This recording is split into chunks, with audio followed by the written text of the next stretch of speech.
Welcome to The Real Grind, hosted by Karen Gowans and produced by Armand Delanchian. This episode is brought to you by 4D Legacy Studios.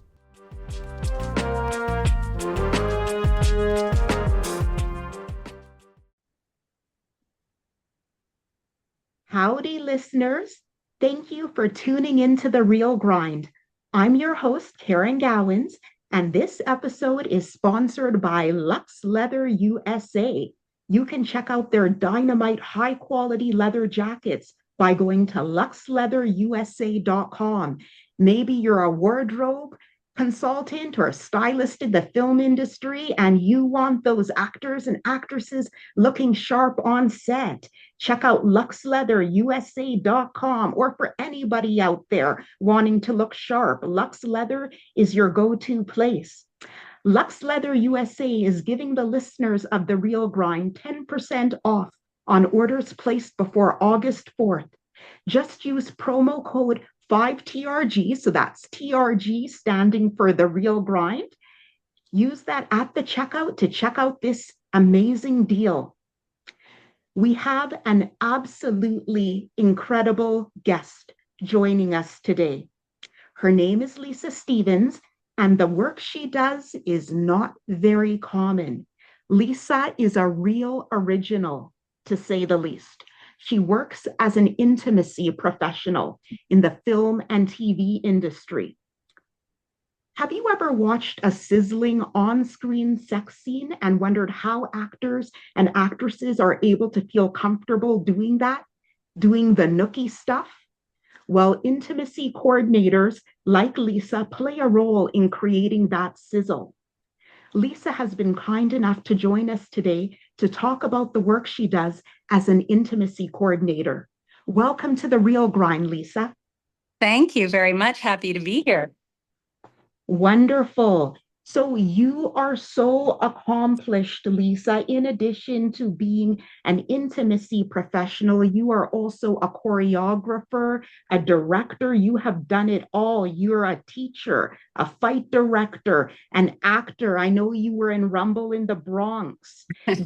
That was amazing.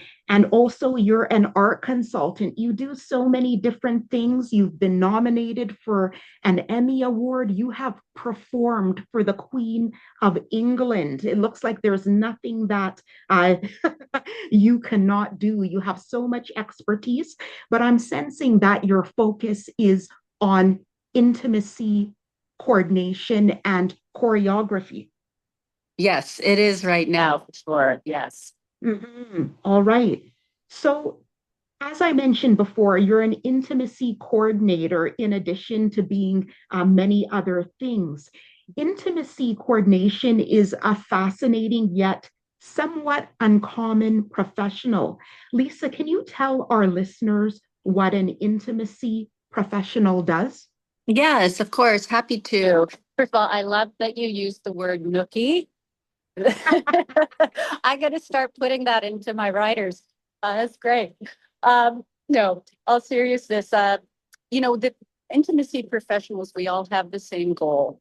It's just the way we approach the work is different depending on what our backgrounds are.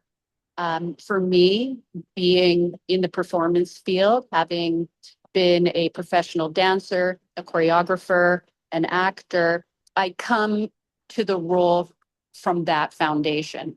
And so I can relate to the actors speak. I can relate to how the actors are feeling. I can liaise with the director in a way that feels comfortable for them. And this all helps me do my job in a very swift and easy way. So having said that, what an intimacy professional does is we provide service to storytelling that involves intimacy, sensitive material, high stake material, traumatic material, where the actors will need a little bit more support in helping navigate that in a way that is safe, consent-based, and makes them feel that they are working in a container of trust where they can then even improv or do set choreography to fulfill what the storytelling asks are of the director. We also work with the director in telling that kind of storytelling, emotionally or physically, um, in a way that uh, best reaches his original vision. So we talk about tone, we talk about lighting, we talk to all the different departments, we help with administration, with modesty wear. We even have rehearsals before the shoot date to ensure that there's familiarity before with the actors, that there's Yes. a comfort level, a trust. Hmm. If there's chemistry that needs to be built, I help facilitate that. And all of those things go into the work. And, with the goal being that we are creating moments or scene work that appears to be natural and authentic in the tone the director wants in a very safe and consent forward way. Yes, and it totally makes sense that if you are ensuring that actors and actresses are comfortable, you need to be knowledgeable regarding psychological matters about mental health. Now, my understanding is you're certified in psychological and mental health first aid. Can you speak on this?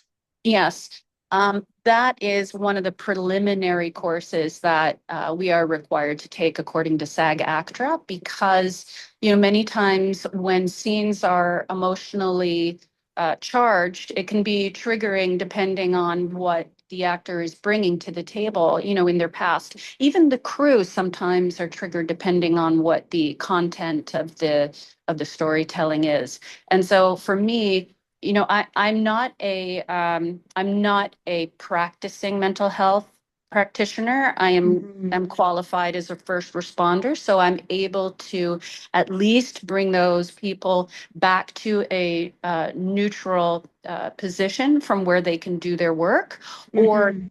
guide them towards a phone number or someone who might be on set that can help them further. Interesting. Now, I know that you were working as an intimacy coordinator on a commercial for a breast cancer medication. And can you delve into how those skills, how those intimacy skills regarding mental health assisted you when you I were involved with that? Right, right, right. That was a very special project. Not only because of the content being, sensitive to the people that were involved, because actually, actual actors that had cancer touch their life were considered. Um, and I think it was very smart and important to bring a coordinator on board, not only to help facilitate the scenes that um, involved nudity or partial nudity, um, but also for any sort of moments that might come up that would have been triggering, which they did. Um, and most, I think, prevalent was the reactions from the crew who had either been touched by cancer themselves or had experienced cancer with a loved one or had lost somebody. So some of the content that we were filming were bringing up emotions from, past events or even current events. And some people needed a minute to be able to adjust and continue to do their work. So me being there, I was able to help bring them to that position quicker. And then moving forward, just being in the room and having eye contact with these people and encouraging, I think, helped quite a bit. Interesting, interesting. Yeah, that's totally understandable. So, Mhm. Lisa, are there any misconceptions that people in the industry, for example, actors or directors, as well as people outside the industry, have about intimacy coordinators? Yeah, I think when you first hear about the role, you instantly go to a place of, oh, they must be the sex police. Um, or they're going to impede our work, or they're going to make the work unnatural. It's going to look stiff and awkward, and it's going to look a little bit jolting because there's no natural progression from emotion to emotion to emotion.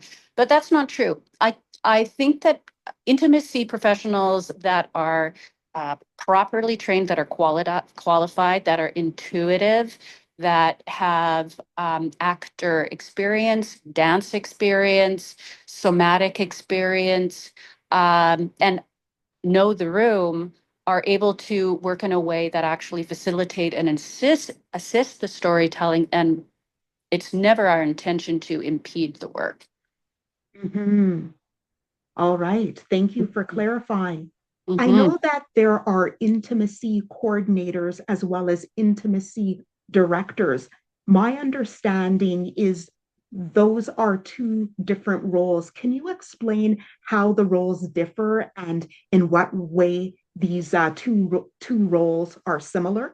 Yes, and this is very interesting because I've done both, worn both hats. I find the roles, we have the same goal: is you want to make sure that the actors feel safe in the container in which you create for them to work within.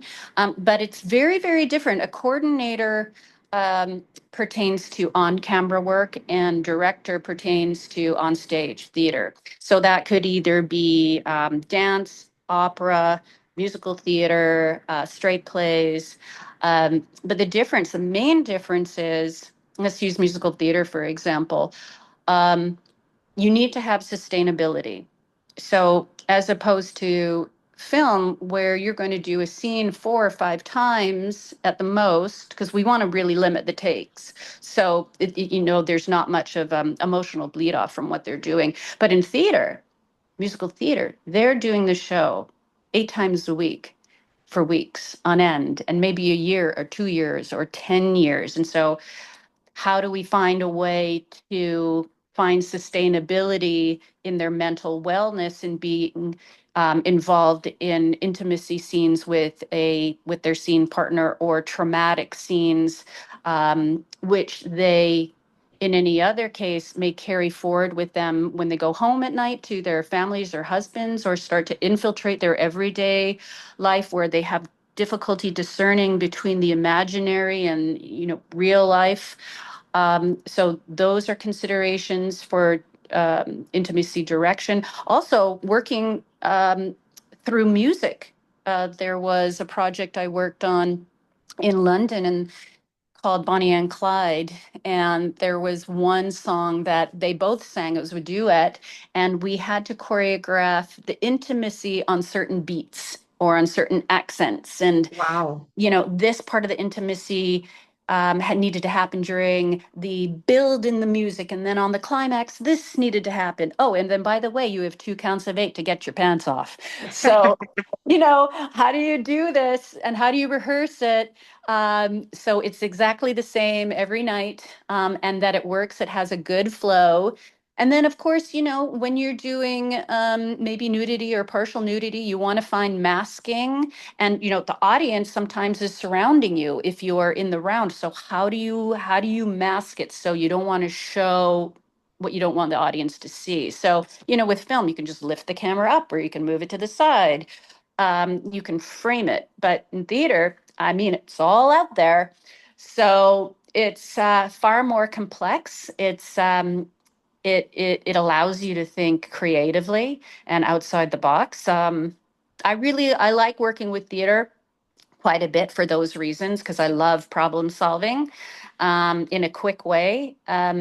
But I also love working in film and TV, because just that world is it's very vibrant. It's fast paced. It's when you have the camera, that's like another perspective. It's a third eye, so you can get quite creative, with effects, telling the story. Wow, wow, that is so, yeah, wow, that's really eye-opening. That's very insightful. Wow. So you mentioned how this type of work, like when you're doing the intimacy coordination and you're assisting these actors and actresses with being comfortable, you touched on how this kind of work, like being in a love scene, the nookie, the X-rated stuff, it can impact people's personal lives. I heard you touch on that. I remember you touched on that very briefly. Right. And I'm thinking about how a spouse would feel if their husband or wife is getting it on with a co-star, and how that would impact the relationship, and your knowledge of mental health and psychology, perhaps, that allows you to provide support and guidance to these people that are engaged in these love scenes. I'm actually thinking of an episode of Friends right now, and it featured Brooke Shields. Mm-hmm. And she was on a date. Her character was on a date with one of the guys from Friends. I'm guessing that maybe it was Chandler, or I don't know. I don't know. Yeah, it was Maybe, Matt LeBlanc. It was yes, Joey. Mm-hmm. yes. And I remember watching a documentary about Brooke Shields. It was like an autobiographical type of documentary. And Brooke was talking about how she got into a fight with Andre Agassi. She was married to him at the time. And when he saw her on screen with her male co star on a date, he had an outburst. He was very upset at home Mm. because he was seeing that intimacy and it made him uncomfortable. I know Prince Harry of London, England, that's married to Meghan Markle. He has watched old episodes of Suits, the show that she was on. I think it was filmed in the Toronto area when she was an actress before she became part of the royal family. And he has said that when he watched her in those love scenes, it really made the hair at the back of his neck stand up, like he was getting goosebumps. He was Yeah, nervous and yeah. uncomfortable. Can you touch on that, like how you help these actors and actresses navigate potential discomfort that their spouses can experience? Yeah. Well, here's the thing that happens for the actors that are involved in a romantic scene. You can tell your mind all you want. This isn't real. This is imaginary. These are lines in a script that was written for me to perform. Um, this means nothing. But as you're executing, your body is still feeling all the feels. Mhm. So, feelings may arise just, and other things too, which we have plans to mitigate those things that might arise. But that I'll talk about that a little later. But feelings come about, especially when you do a take over and over and over again, and especially when you are revealing parts of your body, and the bodies have contact with one another, skin on skin. Those feelings are going to develop.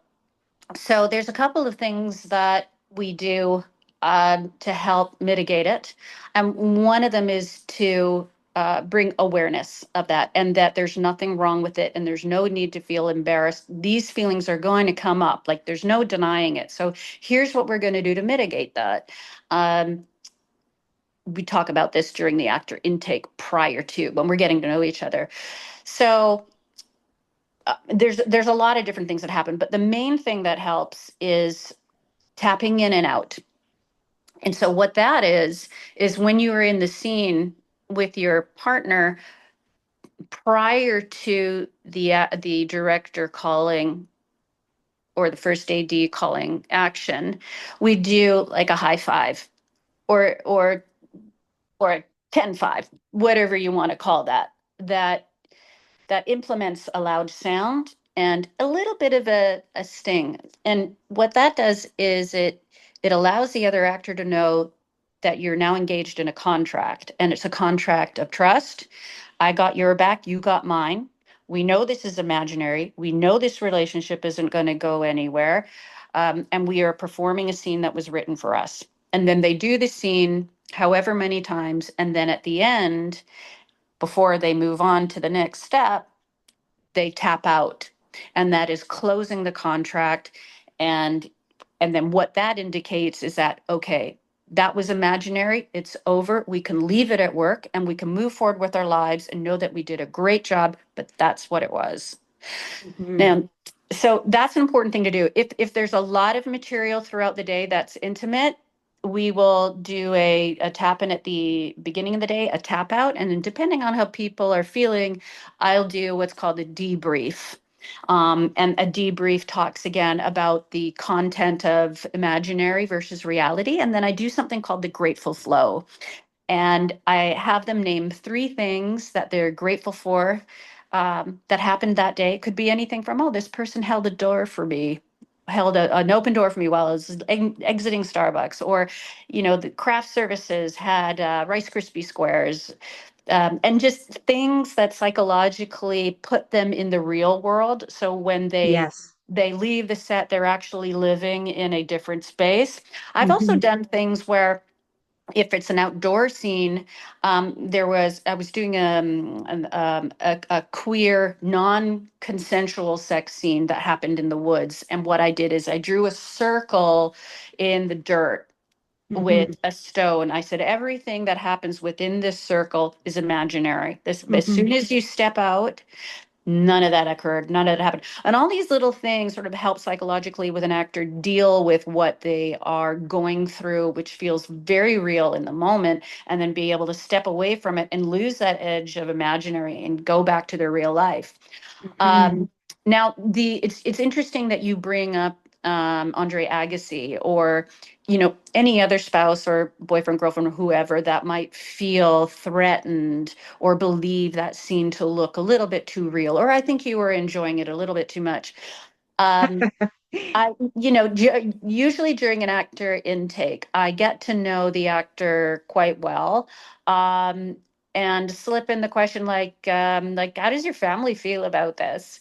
Like, are they on board? Are they an actor? And sometimes it's, oh yeah, they're fine, and then later on in the conversation, well, actually, they did make a comment the other day, and I said, would you like me to you know, talk to them as well. I'm happy to reach out if they want to, come on to set. We can ask for permission, and you can have that kind of reality waiting for you in the dressing room. Um, and there's been a few times where I've had this kind of conversation with the spouse, talking about tapping in, tapping out, the Mm-hmm. imaginary, and versus reality, and the grateful flow. And once they get an understanding, wow, it really is a pedagogy. It is like it's pretty technical, and so they understand the concept of what sex scenes or intimate choreography or activity is about, Mm-hmm. and it's they can accept it a little bit more easily when they have the full picture. But if you're Mm-hmm. just seeing something on the screen, I mean, if it's very well done, yes, it's going to look you know alarmingly real to the Mm-hmm. audience. But that Mm-hmm. just means, did a good job in portraying that. Yes. Hmm. Yes. Thank you for sharing. So you returned to Toronto this past Tuesday, and I know you were in New York, London, and New Jersey recently. Can you describe what you were doing in each of those cities that you visited? Yes. So I think the last place I was New York, and I was doing a show watch, and not a musical theater show or a show on Broadway, but a concert. And that was a concert by Casey and the Sunshine Band. Oh, Get down tonight. Uh, yeah. and I have been choreographing his world tour. So, and that's Casey and I have a relationship because I'm currently working on his life story musical in England, Mm, directing and choreographing that. mhm, And so he had me come to Vegas a few months ago and re-choreograph some of the numbers, like sort of updating them, making them fresher, adding a little bit more funk. And then I worked him into it when we were in Miami. So this was the first time that I actually saw the cohesive product. So that's what I was doing in New Jersey or New York, which is a lot of fun. Um, London, I was there casting the show, which is called Get Down Tonight, and that was a we were looking for ensemble and for leading roles to to depict the life story and the music of the origins and beginning of dance and disco, and what influenced Casey in writing this music, and how influential he was to musicians moving forward through Motown, R&B, funk, and even today. Um, so that's what I was doing there. I was also in Winnipeg, casting for a new musical called Ride. That's going to be playing at um, the Winnipeg Jewish Theater there. Um, so yeah, it's been a busy few weeks. Yes, yeah, sounds like it. Hmm. So, Lisa, you were involved with Fear Street Prom Queen, the teen horror comedy on Netflix that was released this year. What was that like? Were there any aspects of the project that were significantly different from other projects you've done? Uh, yes, that was a lot of fun, actually.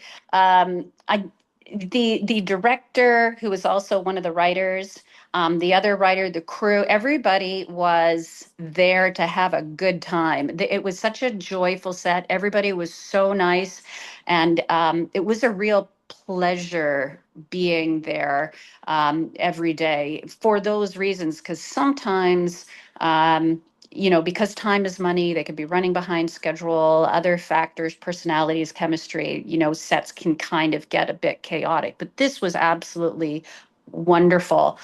And what I really enjoyed about this was that the director was looking for a choreographer that had storytelling experience within the choreography.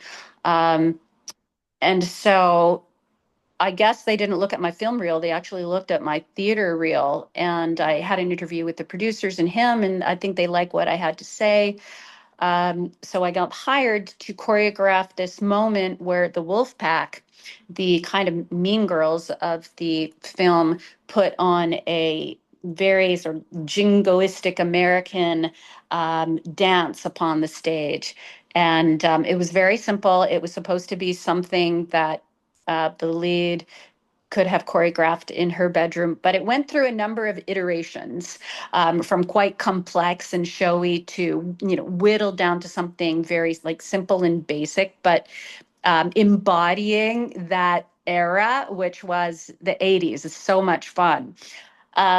So we got to do that a number of times, different angles. I got to think on the spot as far as turning things around or omitting um, or changing things right in the moment. And that's very like exciting for me to work on the fly, Yes. and at the same time keep the actors confident, enthusiastic, and trusting me. But also, what was great is one of the actors was Chris Klein, and Oh, I had such a crush on him when I was a mhm. kid, and he was there, and I was hoping that I would get to do a little choreography for him, but he was cool. He knew what he was doing. But I did get to work with other actors on the spot, on the fly, spontaneously, that were involved in the actual prom dance. That was a lot of fun. I think overall, what I enjoyed most is that the director had a lot of trust in me to wear some different hats. And so I felt very involved in cultivating this particular scene. So that was a Mhm. great experience. All right. Now let's discuss the creative challenges of horror productions.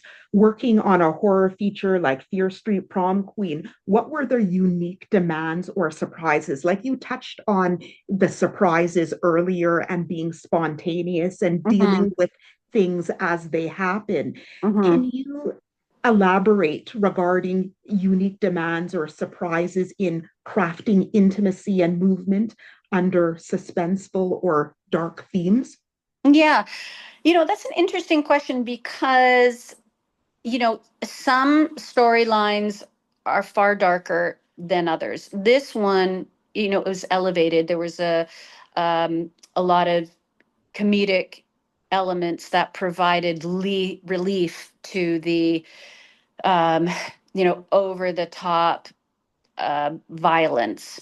Um, And so we were lucky in that that was the tone of this particular film. So when something happened that, say, in another more authentic real life production would have traumatized somebody, in this particular one, people would laugh. Uh, Mhm. so, and largely that was set up by the director and the crew in the way they handled the horror of the moment. And if you go on Instagram, you can even see in the actors' posts they sent up and made light of their own murders. Uh-huh. Um, Hmm. and smiling while the axe is coming down. So that was very, I think, Fear Street is very unique in that way, that it was much easier to deal with. And I don't think they had like a trauma counselor on set, but they did have an intimacy coordinator. So it Mm. was interesting for me to be on the other side of that, and the person that the intimacy coordinator asked questions to, because I was interviewed as to what content was in my choreography. Was there anything intimate in it? So it was very interesting to, for the shoe to be on the other foot. Mhm. So Mm. yeah, I can't really speak to something that's horror because I haven't been involved in anything that hasn't had an element of comedy to it yet. Uh-huh. Hmm. All right. So during a phone conversation you and I had, you mentioned that you'd like to do more projects like Fear Street. What unique skills and experience do you feel you possess that can provide value to filmmakers that are creating films similar to Fear Street? What do you think makes you stand out, stand apart from your peers? And Hmm. what are some of the specific ways that you feel you can provide value to these filmmakers? Well, thanks for asking that question, because a lot of times directors or production managers don't really know who to go to for specific skills or tools or the things that they're looking for, and they go through like a roster of people from agencies, and then they pick out 3 from 10, and then they interview them, and it's a long process. So have this platform to talk a little bit about what I do and where I come from, is very valuable for me, so thank you. But You're welcome. I think because of my age maturity, the long time that I've spent in this industry. I mean, since I was a child, being around sets, being around theater, being around actors, dancers, directors, creative people, there is already like a natural ability to speak the language, to understand the room, to be able to develop things creatively in a way that is very natural for me. Um, and then in addition to that, the training that I've had in dance, I mean, all styles of dance. My mother even put me in like baton twirling, and Oh, yeah. So, if someone out there needs some baton twirling choreography, I'm your person. But, gymnastics and acro and tap. And I also did, classes in all sorts of different cultural kinds of dance. So every time we traveled, my mother would set up a private lesson with the studio owner in that particular country so I could learn the style of that particular place and time. So that also my experience in like music. I play the piano, I read music, I sing, like all these things, including the teaching experience, speaking experience, collaboration. I think all of these things together are a great fit for people that are looking for someone who is versatile, can think on their feet, is a proficient communicator, is quick with the work, finds solutions quickly, and has a vast knowledge in many, many different styles of movement. And I'm talking just about choreography now. Everything from ballet to musical theater to commercial hip hop to Fosse. Um, And yeah, I think that's what I bring to the table. Wow, and you bring a lot to the table. That's great information. Fantastic. So what was it like to do the choreography for the Blumhouse feature film Kiss of Death? Oh, that was fun. And that was fun and challenging because the lead character that I was working with, her character in this production had an impediment. She had a disability. She had a crutch. So how was I going to choreograph this particular sequence in a way that made her feel liberated and empowered by having this prop? And how was I going to lift her up when it had to also appear that she was limited is at the same time, and then also convey what the story was asking for.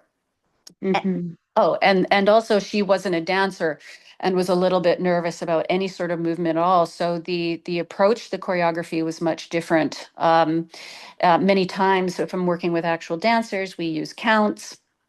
I speak in dance terms, but for someone who could be afraid of dance movement choreography, doesn't understand counts, I used imagery or emotions, or we talked about the lyrics associated with the movement, and together we came up with vocabulary and movement that had nothing to do with counts or terminology, but just what she was feeling.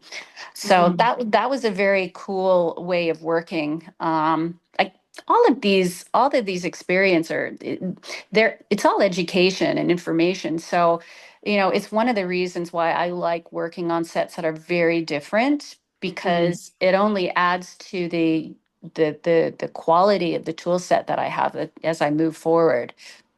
Mm-hmm. Yes. So, Lisa, you have over 30 years of experience and have received countless awards. Can you tell us about the project that earned you your Emmy nomination? Dreaming of a Jewish Christmas.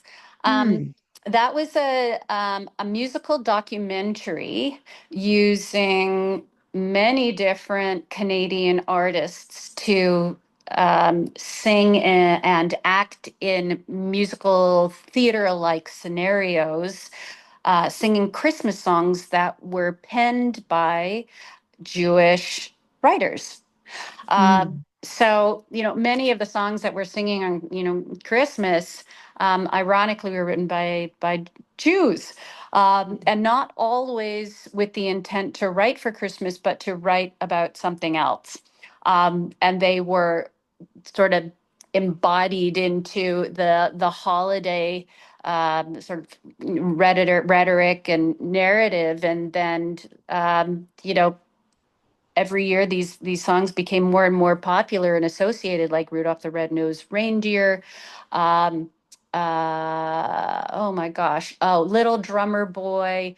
I mean, there's so many. I can't think right now. But anyway, most of the scenes in this documentary were musical theater based. So there was a lot of dance, there was a lot of music, and the film was nominated for an International Emmy Award. Um, we didn't win, but that was okay, because the show it appears on national television every year at Christmas time, yeah, all across Canada. So Wow. yeah, yeah. I don't know if it plays in the States, um, but it's pretty cool because every year around the holidays, I get text messages from people that I know across Canada saying, "Hey, your show's on right now. It's so good. I'm loving it." Uh-huh. Yeah, so that was called Dreaming of a Jewish Christmas. It was produced by Riddle Films in Toronto. Hmm. That is so cool. Pardon me for for clearing my throat. The air gets a little bit dry where I am. So, Mm. You were recognized by the Broadway World Awards for your work on The Witches of Eastwick, Mary Poppins, and Spamalot. You were also involved with Dolly Parton's musical adaptation of 9 to 5 with tours in both the US and UK. You even performed for Her Majesty the Queen at the Palace Theatre in England. All of that is unbelievable. Yeah, yeah. When you spell it out like that, I go, wow, I want to meet that person. Uh, yeah, no, it's been a long life, and it's been like I'm very fortunate to have been in the right place at the right time in many occasions to be able to, work on these projects. And when I was living in London and part of the Royal Variety performance, which is a command performance by Her Majesty the Queen, um, you are fortunate to meet members of the royal family afterward. And I was fortunate, Wow. yeah, I was fortunate to do that, I think 4 years in a row. So got to meet different members of the royal family, and that was very exciting and humbling. Um, I think, yeah, the show in the West End with Dolly Parton was an incredible experience as well. Yeah, I've been pretty lucky, I'd say, in being involved with creators and producers that put out very like high profile, um, well-known titles, and working with people that I can learn a whole lot from. So I'm very grateful for that. Mhm. And I was telling Armin Delanchian, the founder of 4D Legacy Studios, the producer of The Real Grind, that you're incredibly beautiful and you're very photogenic. When I Wow. saw photos of you, I thought that you are a hybrid of Deborah Winger and Fran Drescher. Oh wow. I've heard Fran Drescher before. I've never heard Deborah Winger. I get Sandra Bullock a lot. Yes, yeah, for sure. Yeah. Yeah, I missed her. Yeah, you have that Sandra Bullock vibe for sure. Well, Now, thank you. you're welcome. It's true. I know that you've done some acting work too. You co-starred in the films Rumble in the Bronx. You played one of Tony's gang members in Hmm. Rumble in the Bronx, and you played Linda Conroy in Blood Ring 2.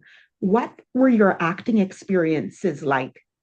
Oh, wow. Well, both of those films were action films. And that was at a time in my life where I was doing a lot of my own stunt work and being very physical with the scene work. So Rumble in the Bronx, that was a Jackie Chan vehicle. And so, for fans of Jackie Chan, you know that his features are action packed. So they had hired actors who also had stunt experience. That was a lot of fun. That was filmed in Vancouver. The Hmm. Blood Ring 2, um, that was a that was a film that I did in the Philippines, and I played a young FBI lawyer um, who was kidnapped and needed to be rescued by the hero in the film, who was played by a martial arts uh, expert, martial art celebrity named Dale Cook. And there was a lot of lines, and it was a lot of fun. We were taught how to handle weapons, like 45s, AK-47s, and Uzis, and 38s. And also some other weaponry. So again, like great information, great education. Um, and yeah, that was a lot of fun. It was exhausting though, because it was a lot of long days in very hot weather, Mm. um, and not a lot of electricity. So, you know, a lot of us were very smelly. Oh, so there was BO floating in the air. Oh yeah, I just added to the whole vibe. Oh. Yeah, it was good. Yeah, it was good. Mm. So Tell me about how your acting skills and experiences have strengthened your intimacy, coordination, choreography, and directing abilities. That's a great question.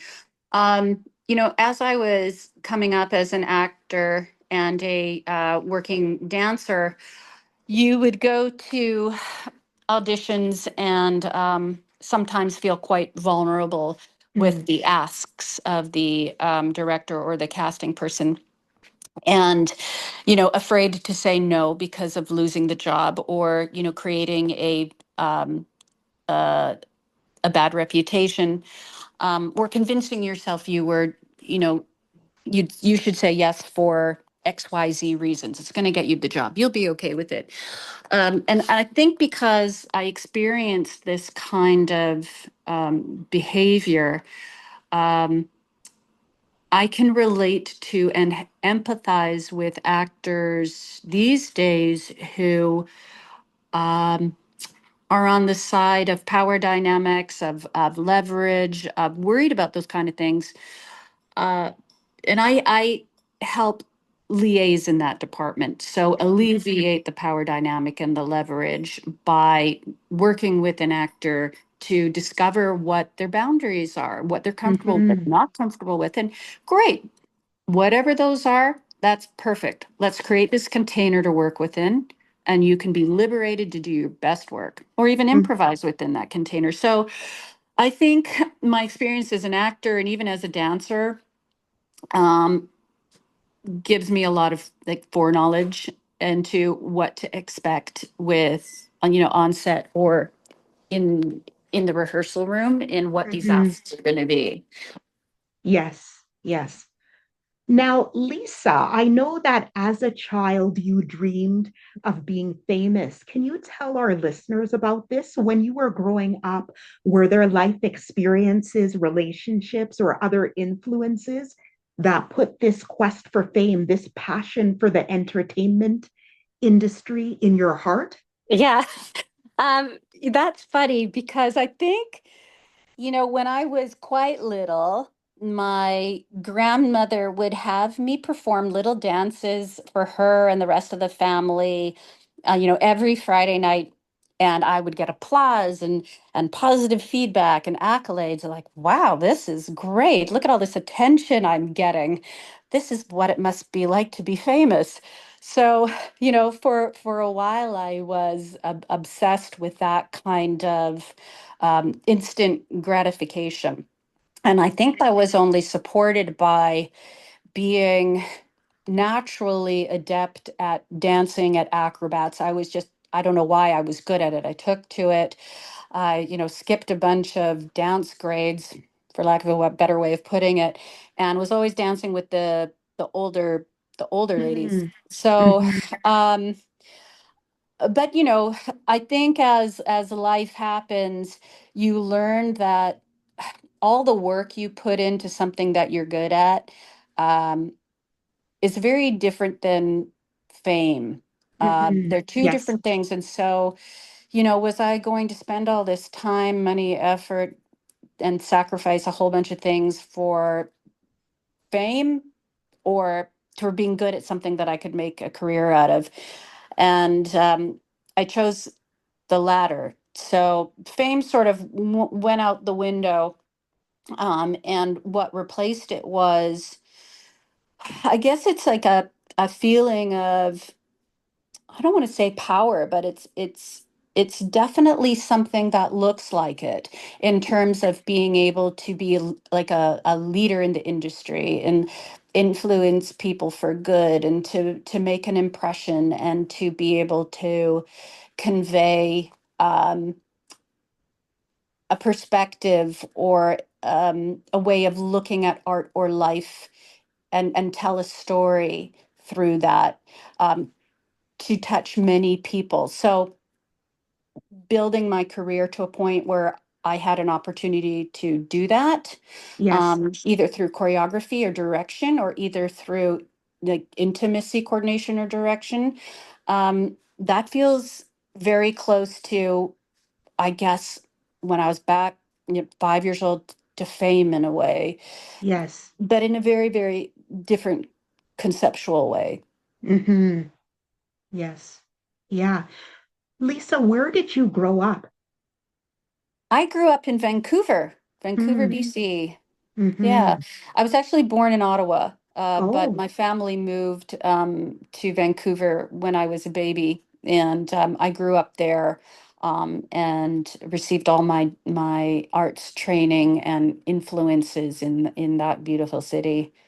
Mm. Yeah. Now you've talked about being into dance, from when you were a little girl. Anything else that you would like to share regarding how you first got involved with dance? We're going to talk about body electric soon, but Oh, yeah, anything else that you want to touch on regarding how you first started dancing? It was just through classes and stuff your parents put you into, right? yeah, yeah. I think it's just, what parents do. They want to find an outlet for their kids, to blow off some steam, to release some energy. And, for my parents, they thought, doing it creatively was a great way to, express myself.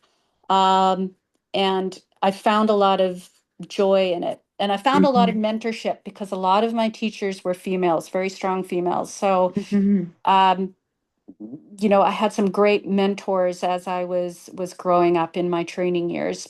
mhm, Um, yeah, so I just kept at it. I kept persevering and looking for opportunities to always learn, to educate myself in not only what I was good at, but you know, in my weaknesses too, and always trying to bring those up. mhm. Yeah. Now, I know our listeners are probably wondering what is body electric? Since we're taking a walk down memory lane right now and we're delving into your origin story, we need to talk about body electric. So, Right. so Lisa, you know the story already. I happened to stumble upon an online picture of you from the past, and Mm. it was in a Jewish publication, some sort of newspaper or a magazine.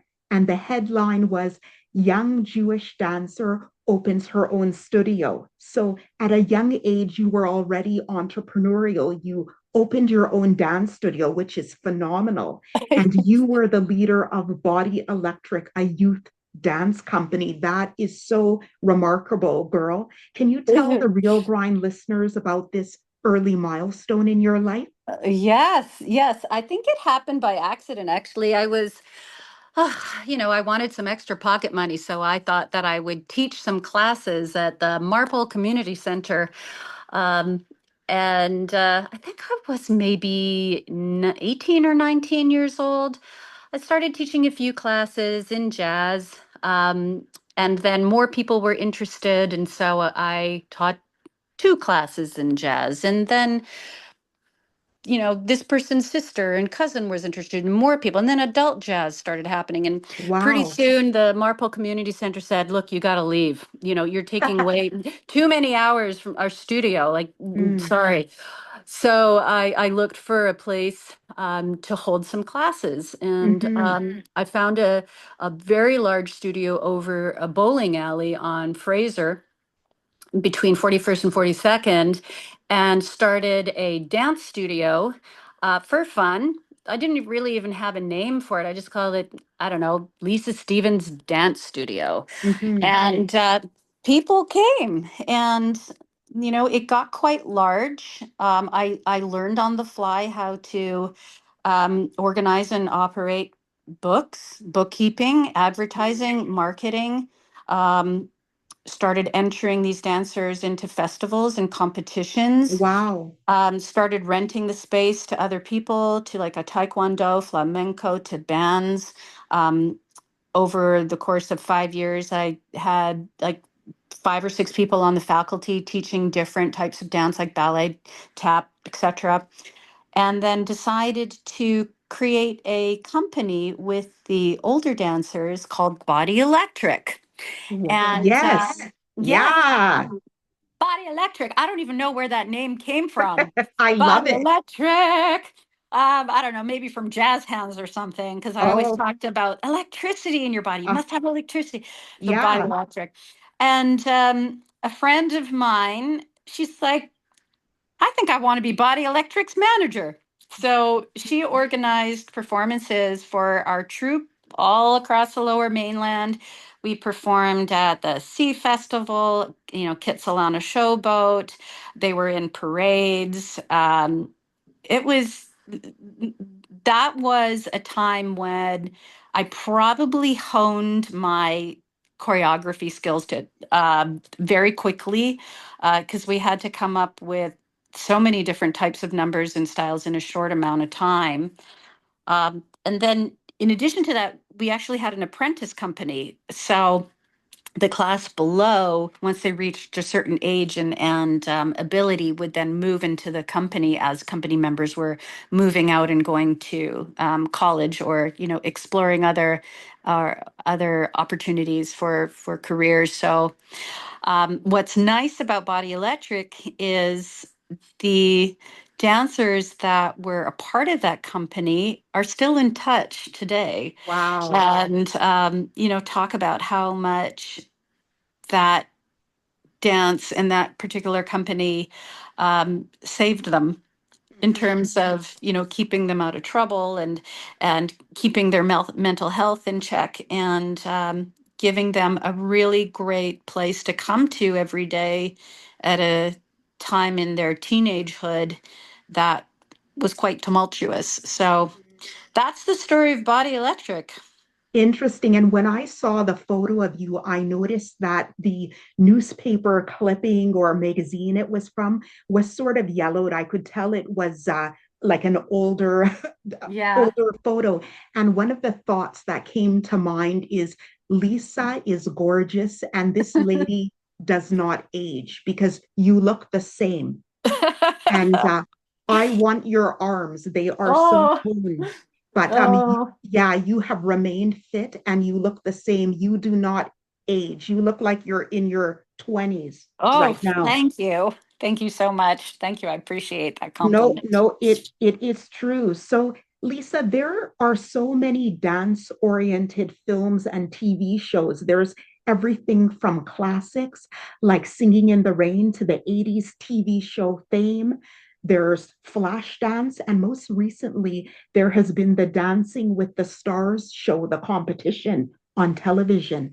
Are there any particular dance films, shows, or media influences that you find particularly inspiring or that have left a lasting impression on you? Yes, absolutely. I can right away. I can come up with three movie musicals: All That Jazz, Cabaret, West Side Story. Those three were incredibly influential on me because of their emotional impact um, and the the content matter was engaging, um, you know close to the truth, real life. And Mhm. the storytelling within the dance was just, it was visceral and magnificent. And I think those three, and the content matter, the subject matter in all three of them, especially All That Jazz. I mean, it was probably a little bit more than I should have been watching for the time, but it it also made an impression of how dance in a sexual or sensual form could also make an impact. Mhm. Um, and that I think has helped me in intimacy coordination today, as well as choreography, depending on what the intention is. But those three in particular, and I think then moving forward, females such as Paula Abdul and Madonna and Janet Jackson, those three fierce independent women who were like icons of their time, and I'd say still are in different ways. They had a huge impact on me as a young woman who was, trying to make her own mark. Mhm. Interesting. Wow. And when I was preparing for this interview, Out of curiosity, I started doing some research about flash dance No. and how that came about. And it was actually inspired by a club that was in Vancouver.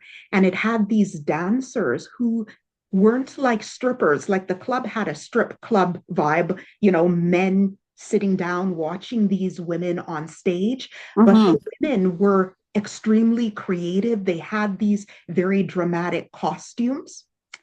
And many of them were performing not just to make money, like maybe the way some strippers do, but they had big dreams, creative dreams, artistic dreams.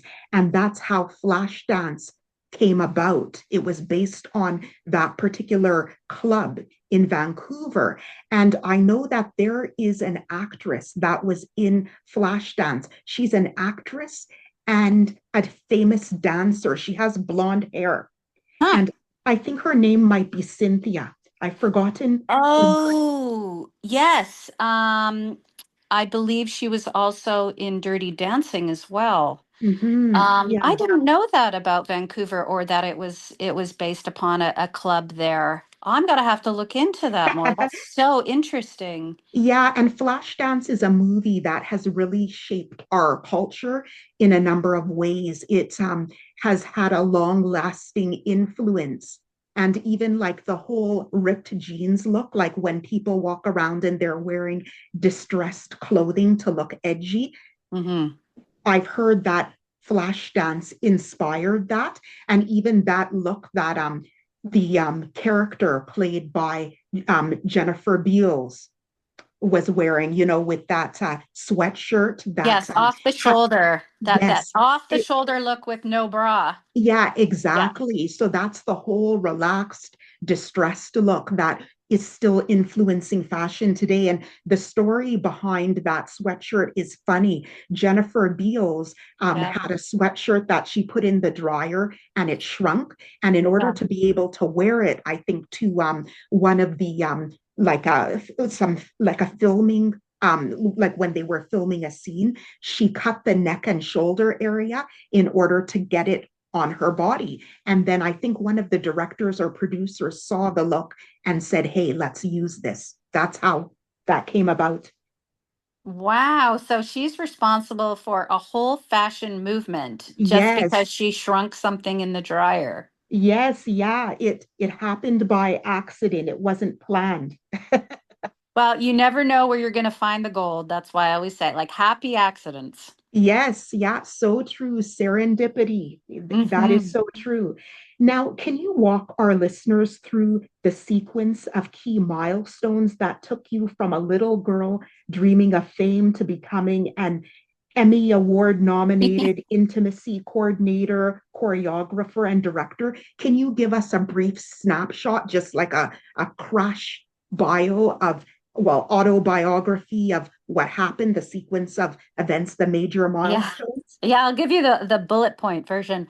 Yes, so had my training in Vancouver, Mhm. um, and did community theater, wanted more in life, um, opened a dance studio, danced for the Vancouver Grizzlies and the NBA. That sort of checked a box in my to-do list. Decided that in order to figure out whether I had it within me to compete in a bigger arena, I left and went to England, and had a 8 years, 8 or 9 years of a performing career there in the West End. I did Chicago. I was in the very first production there after it opened and had all the success on Broadway. So I did West End, I did film, I did some TV series, I did industrials. I started choreographing in the pop circuit there. Um, Ended up in a show as the associate choreographer, dance captain that moved to Broadway, and so moved to New York to help create that and set it up. Um, Decided that was going to be my last gig as a performer, and I was going to concentrate solely on choreography and direction. Ended up choreographing the national tour of Bombay Dreams, which was the show I came over with. And then from there, those producers got wind of a little show called High School Musical and asked me to choreograph it. Disney had attached their name to it after they saw it. And the next 6 years of my life was spent working on Disney's High School Musical 1 and 2 worldwide. We had companies all over the place. That was an incredible experience. And then from there, Dolly Parton's 9 to 5 in the U.S. And the UK, and from there it just sort of blossomed in different areas. I started moving into film, exploring that, TV and video. When COVID came, I asked my agent to put me forward for on-camera work myself, so I got back into acting. Spent a lot of time in film um, during that period because that was still happening. And then now, fast forward, I am working on 2 new musicals, one um, from scratch Mhm, that's being developed in the UK by ATG, the Ambassador Theatre Group, and that's involving Casey's story.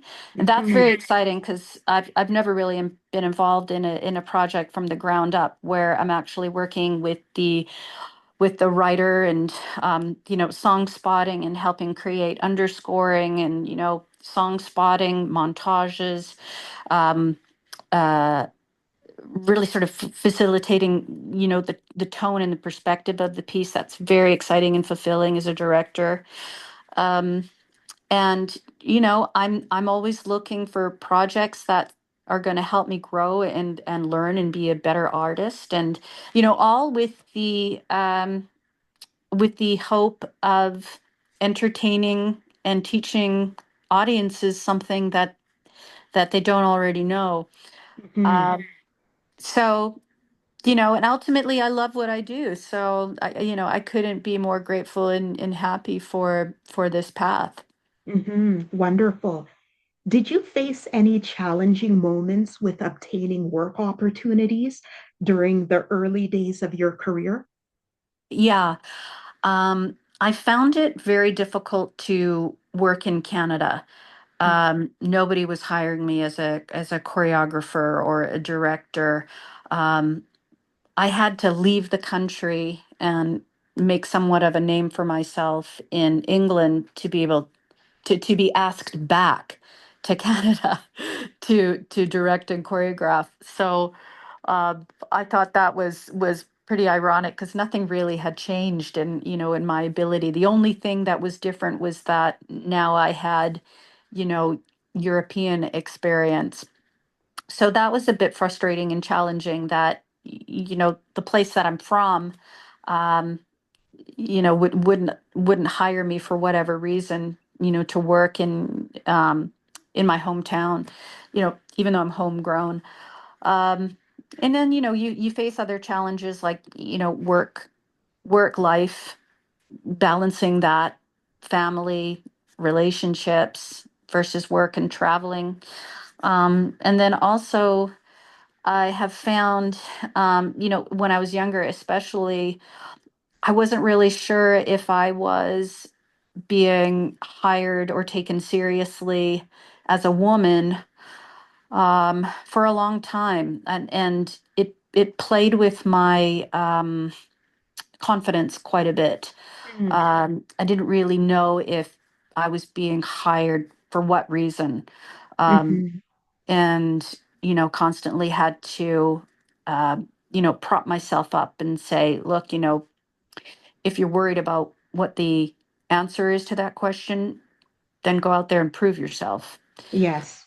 So I've lived with that kind of mentality, um, with, you got this mentality. Mhm. But, it's still a grind. You're still pounding the pavement. Um, you're only really as good as your last production. Um, and you've always got to concentrate on doing your best work and trying not to get too emotionally attached should it go sideways. Hmm. Yeah. I'm aware that multiple agents represent you and they're in the major entertainment centers. You've got an agent in New York, one in Los Angeles, one in Toronto, Vancouver, and London. Was Mhm. there ever a time during your early years when it was tough to get representation? And what advice can you share with people that are aspiring to be in the entertainment industry, but they're finding it hard to get signed with a talent agency? Yeah, sure. I think people equate having an agent or rep or a manager as having made it, or that life's going to be easier having one. It really isn't. Um, a lot of the work in your younger days is um, relationships, looking in papers, looking online, talking to people, going to class, looking at postings, and auditioning and building a reputation that way. Um, and especially working in a non-equity arena, you're going to work a lot more and build a reputation that way because once you become an equity member, you can only do equity work. So it discounts Mhm, all of the other opportunities. So I would say, you know, do your thing, get to know people, be nice, be kind, be friendly, establish a good reputation of doing good work, work hard, doing your homework, and you'll get the jobs. And when the time is right, um, you can procure an agent. And typically, the agents find you. They mm, either see you in a workshop or in a show. They do their research, find out if you're already repped, and they contact you. So, that's one way of getting an agent in this business. Another way is through someone that's already a roster, asking for referral or recommendation or to attest to your abilities or talent and getting an interview that way. Because it is really difficult reaching out or cold calling or, sending letters or emails because a lot of times people don't have the time to yes. invest in researching you.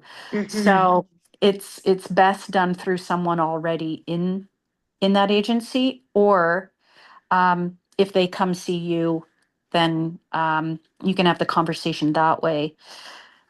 And I've just been lucky that the agents that I have, it's all quite calculated. Like my agent in London is fairly recent. Um, I did my research. I found someone that I felt that I could connect with. I liked the mission statement of the agency, and I invited him to come see 9 to 5 in the West End. And he liked the show. He liked my work, and we ended up having lunch to see, if we jibed, if we liked each other, and that's how that relationship started. So, you really got to put in the work. mhm, And it doesn't happen right away. It happens over many, many, many years, and in baby steps. So I would say, don't be in a rush. Just, um, keep at it, keep persevering, always do your best, and your goals will come. mhm. Yes.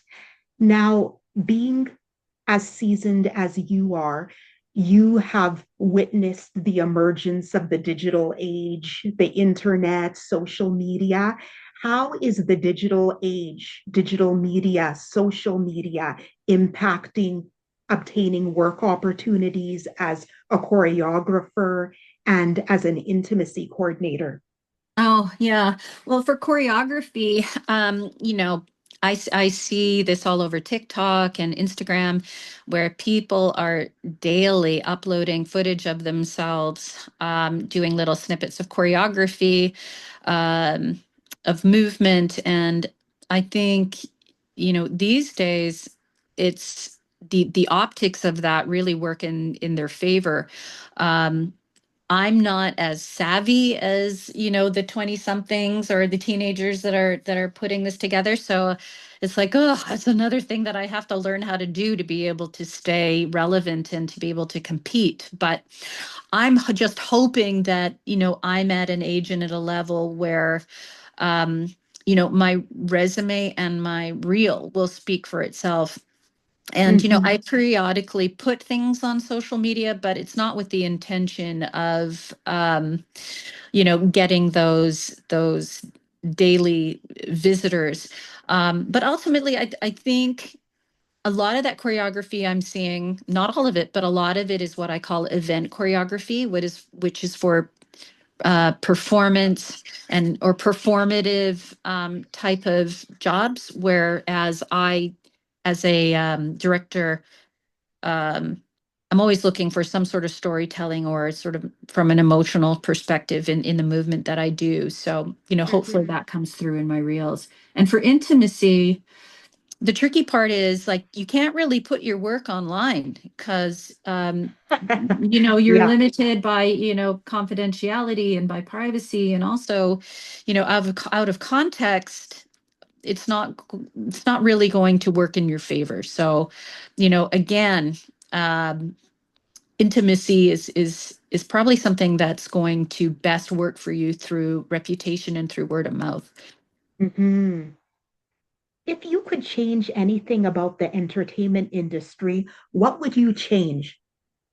Oh, um you know I I wish that the arts had more support. Mm. I think there's a lot of people out there that are creative minded and that have something very important to say or to share with the world that can make an impact and a difference. But there aren't that many platforms for that to happen.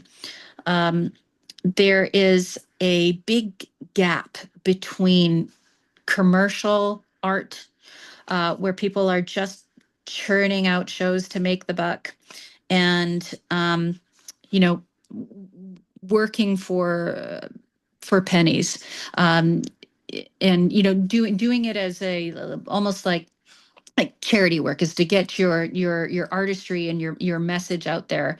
You can't make a living from that, and there's got to be more opportunities, more platforms that are visible in between those two for people to get out there and express themselves in that kind of medium. So I don't know if that means more angels, more sponsors, um, more grants from the government supporting the arts. But I think especially these days with cuts, too much of that has been taken away. And that's really sad because there's a lot of beauty in art.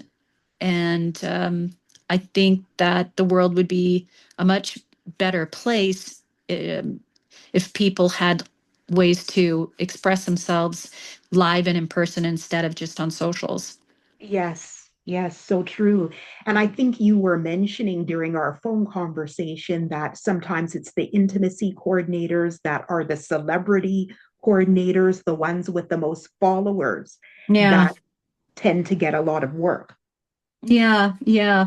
And I think, you know, celebrity choreographers, celebrity directors, celebrity intimacy coordinators, those are the ones that are popular for the time. I think they're part of a trend. If they're Yes. good at what they do, and they produce good work, then all the power to them. Let them continue to have that good fortune and reputation. Um, but it's tricky getting in there. It's quite competitive, and unfortunately, there's some people out there that gatekeep.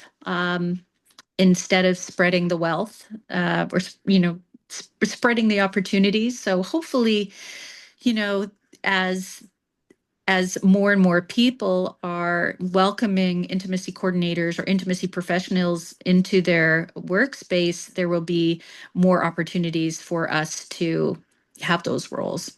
Mhm. And you were talking about COVID briefly earlier. And Obviously, the COVID-19 pandemic really impacted the arts in an often negative way. And Mhm. I remember in March of 2020, the Broadway theaters closed in New York because of the Right. pandemic. Can you elaborate regarding how the pandemic impacted your Broadway activities, what you were doing in the theater field? Yeah. Oh, wow. That derailed so many people. At that time, I had 9 to 5 running in the West End. And what was slated for it was a company in South Africa. We were talking about creating companies in other countries, and it was on this train of success.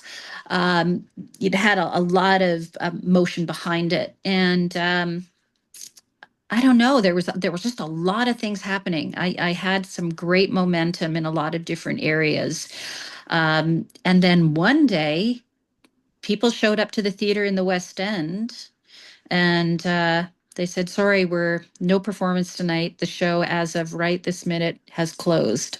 Hmm. So, you know, no notice. People had, rents to pay, mouths to feed. Um, they needed to live, and you didn't get 2 weeks notice, you didn't get 30 days notice, you got notice when you arrived. So I think that was very hard on the actors. It was hard on the crew. I mean, everybody that had a hand in developing that show, and all those other shows in the West End and on Broadway were now unemployed. And what do you do with those skills? So, you know, and then also our show in South Africa got derailed and everywhere else. And, it kind of laid dead in the water after that. And it never really got back on track. So Mhm. unfortunately, um, you know, that has been put on the back burner. I don't know when we're going to try to revive that, but I think theater has to, um, it still has a time yet to come back. Mhm. And I think between the cost of a ticket and how New York, for example, has changed since COVID, I think it's going to be a little bit while longer before it gets back to where it was. Theater, I mean, film work, on the other hand, it kept going, but there was a lot of protocols in place, like mask wearing. And, as far as intimacy goes, we had to have, uh, many more closed sets to keep germs at bay. The masks had to stay on as long as possible. People then had to isolate. There was always mouthwash on hand with alcohol to kill any sort of bleed off on germs. So, yeah, there was some parts of the arts that just died, and then others that took off. So Mhm. bittersweet. Yes, yes. Many of your recent credits are short films or indie projects. How do you adapt your craft when resources are limited, but expectations for performance and safety remain high? Oh, you get very creative when there's not a lot of money in a project, but you still want to, um, keep people safe with modesty wear. You need to procure, say, props that are going to be used in a scene involving sexual activity. Um, and the actual object is quite expensive, as is modesty wear. You make it yourself. Mhm. So, you know, I've made modesty wear out of everything from, gosh, nylon stockings, socks, like inserts of bathing suits with like maxi pads in there. I've used elastic bands, staplers. It gets quite creative. And Mhm. then with sexual props, um, I've brought things in like vegetables Uh-huh. and other items. There was one film I did where um, the prop master made a banana shaped object out of frozen chocolate. Really? Yeah. Uh, and that was a bust because, of course, it melted. Mm, Um, so, you got to get creative, but you also have to think like, how is something going to last? What, sustainability over, 5, 6, 10 takes. yes, yes. That's yeah, that's interesting that you had to really adapt and get really creative with Yeah. creating those props. Oh, yeah, it's fun. It's fun. Yeah. So, what would you tell up and coming filmmakers about integrating choreography or intimacy coordination into low budget or indie productions? And why is it crucial to storytelling? Well, especially for young directors, I think it's a great idea to involve a coordinator for a number of reasons. First of all, it's going to save you time and money because a lot of the work is done before you get to set. So once you're there, hopefully it's just action and you go. And then also, directors and crew, they pick up they pick up on the language that we use um, when speaking to the actors. As much as possible, we try to desexualize the Mm, language um, and make that the norm. So it comes across as more of a mm, like textbook or technical.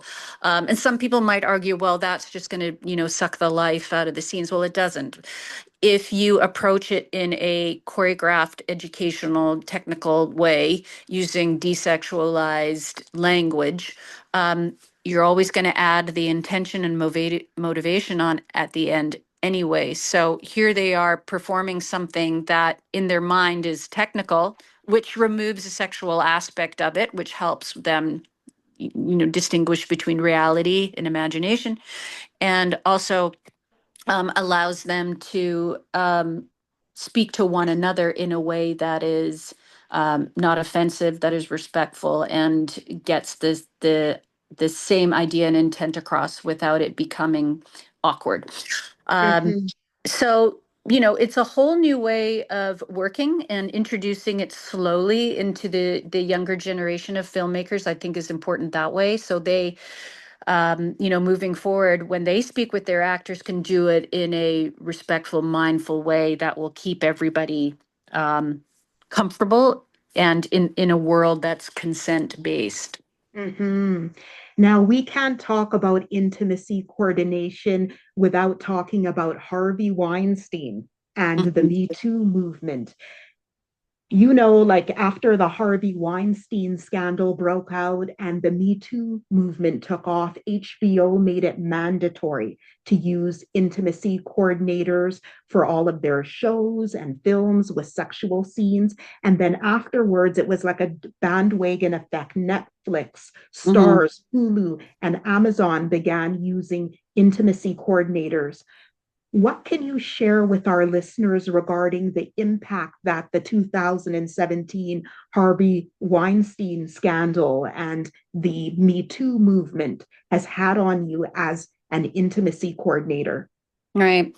Well, I think for a long time, women especially, and some men have these stories where they felt that the power dynamics and the leverage that a someone like a producer or a casting director or director had over them really influenced their decision making and compromised their integrity, their morals, the way they felt about themselves in order to get the job. They really didn't have agency or a voice to say no. I won't do that.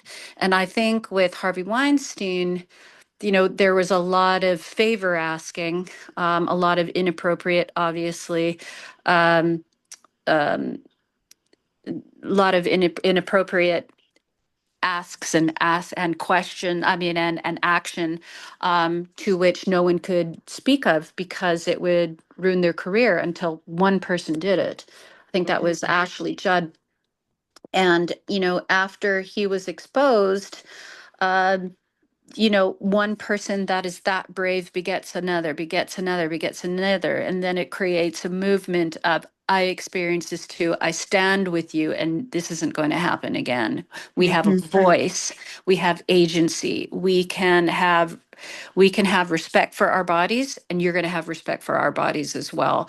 So, Mhm. moving forward into the scene work, it's now available for actors to say, not really comfortable with that ask or that content. And I say, okay, great. We can tell the exact same story, but give you an option. And then we go to the director and say, how does this look for you? Can this fall within the same sort of tone and in the way you're visualizing this scene? Yeah, of course. Or no, it doesn't. And then we work towards a solution that makes everybody happy, that can tell the story the director wants, and allows the actor to do their best work in a way that makes them feel uh, good about their performance, respected, their bodies respected, their minds respected. But in saying that, some people don't want that at all. And you have to respect that too. So if there's two actors engaged in a scene and they say, we're fine, we got this, we're used to working this way, we're fine. If we need you, we'll call you. I say, fine. I'm just there to facilitate you and the work. So if Mhm. you need me, I'm just going to be over here. You can make eye contact with me, whatever you need. I'll be a Mhm. bystander. So Yes. I think it's a great idea to have a Mhm. coordinator there regardless.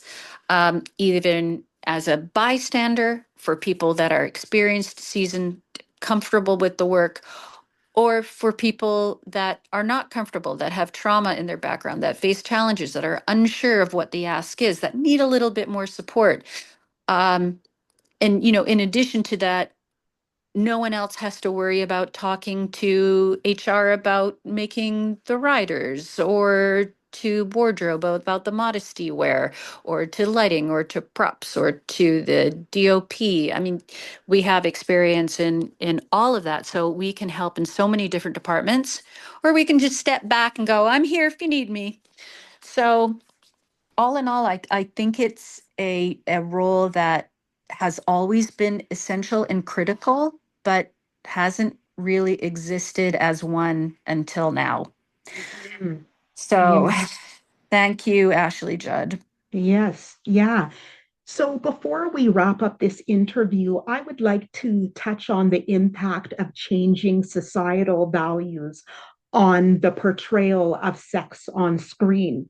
Now, as time goes on, our society has been striving to embrace inclusiveness and diversity. And I know that you're an LGBTQ ally and certified in workplace diversity and inclusivity. And you've been in the entertainment industry for over 30 years and seen how societal values impact what people see on screen. Now, these days, it's not uncommon to see gay and lesbian romantic storylines and intimate scenes on television and film, but this wasn't always the case. And even seeing sex on screen is a relatively new thing.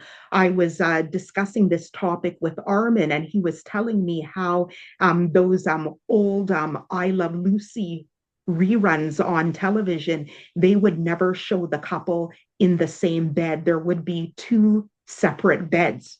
Right. So Yeah. this was a husband and wife, but two separate beds were shown on Mhm. TV. There was even a time that it was taboo to show a woman that is pregnant on screen.